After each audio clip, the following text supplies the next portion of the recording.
अमर उजाला का चुनावी रथ इटावा पहुंचा। लोगों से चाय पर चर्चा और महिलाओं से बातचीत में सरकार के कामकाज से मुलायम के गढ़ में लोगों की संतुष्टि दिखी। फिर युवाओं से चर्चा में योगी सरकार के कामकाज पर लंबी बातचीत हुई, जिसमें मिला जुला निष्कर्ष देखने मिला। इसके बाद राजनेताओं से चर्चा में जबरदस्त भिड़ंत देखने मिली। समाजवादी पार्टी का गढ़ होने के बावजूद विकास के मुद्दे पर बीजेपी के नेता मुखर नजर आए। भारतीय जनता पार्टी के कानपुर बुंदेलखंड क्षेत्र के बूथ सम्मेलन और पार्टी के क्षेत्रीय कार्यालय के उद्घाटन समारोह में राष्ट्रीय अध्यक्ष जेपी नड्डा, मुख्यमंत्री योगी आदित्यनाथ और उप मुख्यमंत्री केशव प्रसाद मौर्य कानपुर पहुंचे। जेपी नड्डा ने विपक्ष पर हमला बोला और कहा कि बीजेपी में नेताओं की कड़ी है, लड़ी है, यानी नेता ही नेता है, मगर वहां बाप और बेटा है। समाजवादी पार्टी पर हमला बोलते हुए जेपी नड्डा ने कहा कि पहले चाचा को याद कर लेते थे, अब तो उन्हें भी कोई नहीं पूछता। जेपी नड्डा ने कहा कि बहुत लोगों ने अपने नाम के आगे किसान नेता लगाया है, मगर किसी ने किसानों का भला नहीं किया। भारतीय जनता पार्टी के कानपुर बुंदेलखंड क्षेत्र बूथ सम्मेलन में पहुंचे मुख्यमंत्री योगी आदित्यनाथ ने अपने संबोधन में ओवैसी पर जमकर हमला बोला। उन्होंने कहा कि उस व्यक्ति को चेतावनी देता हूं जो सिटीजनशिप एक्ट संशोधन के नाम पर लोगों को भड़काने का काम कर रहा है। योगी आदित्यनाथ ने आगे कहा कि जनता जानती है कि ओवैसी समाजवादी पार्टी का एजेंट बनकर प्रदेश में प्रवेश कर चुके हैं। बसपा सुप्रीमो मायावती ने लखनऊ में प्रेस कॉन्फ्रेंस को संबोधित करते हुए पार्टी कार्यकर्ताओं से आह्वान किया कि चुनाव की तैयारी में जुट जाएं। बसपा 2007 के चुनाव की तरह 2022 में भी परिणाम देगी। उन्होंने आगे कहा कि हमने 2007 से 2012 के दौरान सत्ता में रहते हुए जो विकास के कार्य किए हैं, उनका प्रचार करके ही हम जनता से समर्थन मांगेंगे। मायावती ने काशीराम की पुण्यतिथि पर पार्टी पदाधिकारियों से भी कहा कि सभी विधानसभा क्षेत्रों में बूथ कमेटियों की समीक्षा हो।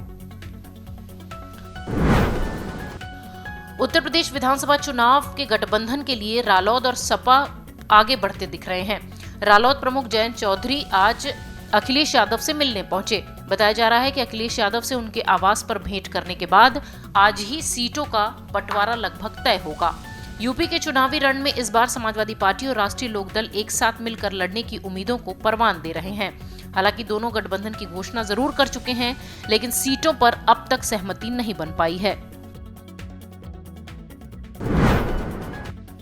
गोरखपुर क्षेत्र के बूथ अध्यक्षों के सम्मेलन में मुख्यमंत्री योगी आदित्यनाथ पूरे फॉर्म में नजर आए। मुख्यमंत्री ने कहा कि 2022 का यूपी विधानसभा चुनाव बड़ा रोचक और महत्वपूर्ण होने जा रहा है। सबसे बड़ी आबादी वाले राज्य के चुनाव पर देश दुनिया की निगाहें हैं।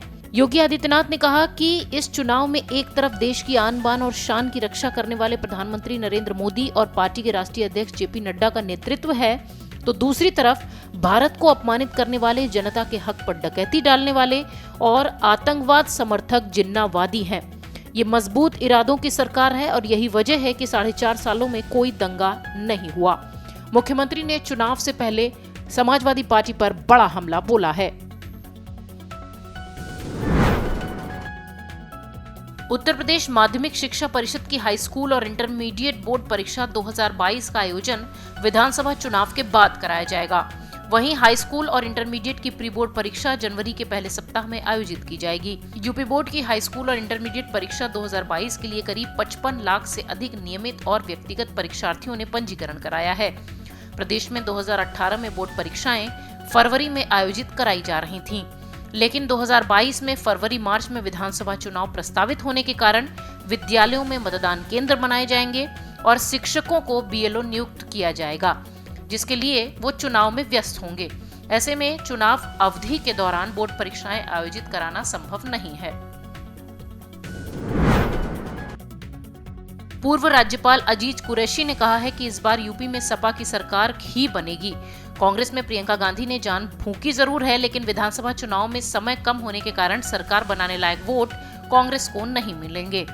उन्होंने एआईएमएआई प्रमुख असदुद्दीन ओवैसी को बीजेपी का एजेंट बताते हुए सिर्फ वोट काटने तक सीमित किया। कांग्रेस के नेता होने के बावजूद समाजवादी पार्टी की सरकार बनने की बात कहने पर पूछे गए सवाल पर उन्होंने कहा, वो कांग्रेस के थे, हैं और रहेंगे, लेकिन प्रियंका गांधी ने यूपी में कांग्रेस में जान फूंकने का काम तो किया ही है, लेकिन उसे वोट में तब्दील होने लायक समय चुनाव में नहीं बचा है। Video desk amarujala.com। डाउनलोड करें अमर उजाला ऐप और पाएं खबरें लगातार। अगर आप ये वीडियो YouTube पर देख रहे हैं तो हमारे चैनल को सब्सक्राइब करें और बेल आइकन को दबाना ना भूलें। अगर आप Facebook पर ये वीडियो देख रहे हैं तो हमारे पेज को लाइक करें।